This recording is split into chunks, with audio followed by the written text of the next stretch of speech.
எனக்கு எந்த நேர்த்திக்கடனும் கிடையாது. மொட்டை போடுவதற்காக நான் வரவில்லை. பரீட்சையில பாஸ்போர்ட் முருகா என்று கேட்பதற்கு வரவில்லை. தேர்தலில் நிறைய இடங்களை எனக்கு வாங்கித்தா என்று கேட்க வரவில்லை.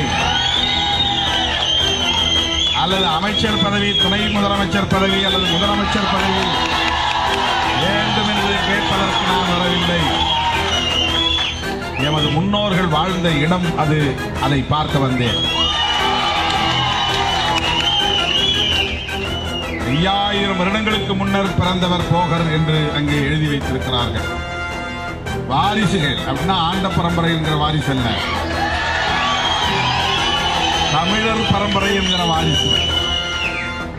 அந்த உணர்வோடு இன்றைக்கு நான் 4 மணிக்கே எழுந்து முதல் பூஜை 5:30 மணிக்கு, அப்பதான் நீங்க சாமியை ஃப்ரீயா பார்க்க முடியும்ட்டாங்க. முதல் முறையாக அவரை மிக அருகிலே அமர்ந்து நான் அவரை பார்க்க, அவர் என்னை பார்க்க நேருக்கு நேராக அமர்ந்து அவரை தரிசிக்கிற வாய்ப்பை பெற்றேன். அதனால் இங்கே 9 மணிக்கு என்னால் வர முடியல.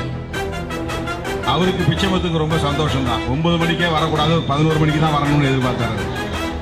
11 மணிக்கு வந்தாதான் சொந்தக்காரங்க எல்லாரும் வந்து சேருவாங்க. 9 மணிக்கு வந்துட்டா இவங்க சீக்கிரம் முடிச்சுட்டு போயிடுவாரு, அது சரியா வராதுன்னு அவர் நினைச்சாரு. முருகன் அவருக்கு அருள் புரிந்திருக்கிறார், பழனி ஆண்டவர்.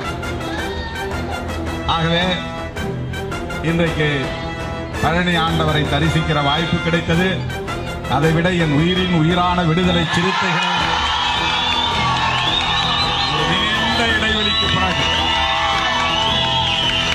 ஒரு நீண்ட இடைவெளிக்கு பிறகு உங்களை தரிசிக்கிற வாய்ப்பு கிடைத்திருக்கிறது.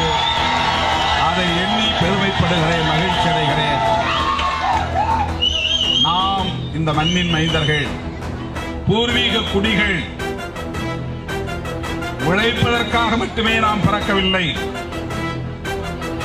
ஒடுக்கப்படுவதற்காக மட்டுமே நாம் பிறக்கவில்லை.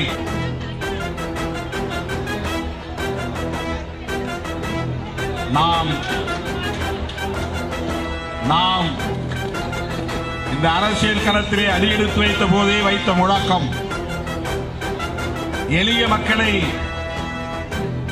அதிகார வலிமையுள்ளவர்களாக மாற்ற வேண்டும் என்பதுதான். கடைசி மனிதனுக்கும் ஜனநாயகம், எளிய மக்களுக்கும் அதிகாரம் என்பது. ஆனால் அதை அவ்வளவு இலகுவாக எட்டி பிடித்து